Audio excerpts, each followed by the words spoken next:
ეს უბრალოდ შუამდგომლობა დააკმაყოფილა აქტის მიღებას. არა, როგორ არის საჭი. ძნება არ უნდა გამოცემული. ამავდროულად უნდა განსხვავებული.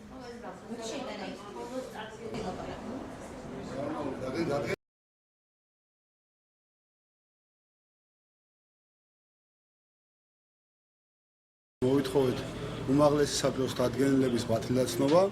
ამავდროულად ჩაგვარდა თუ არა უმაღლესი საბჭოს დადგენილება, ჩვენ შევიტანეთ შუამდგომლობა დადგენილების მოქმედების შეჩერების თაობაზე ადმინისტრაციული საპროცესო კოდექსის 39 მუხლის საფუძველზე.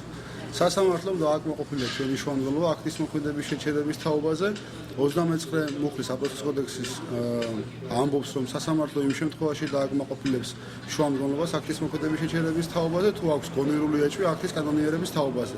მიგვაჩნია, რომ სასამართლოს გაუჩნდა გონივრული და დასაბუთებული ეჭვი აქტის უკანონოებაზე და აქედან გამომდინარე შეაჩერა აქტის მოქმედება.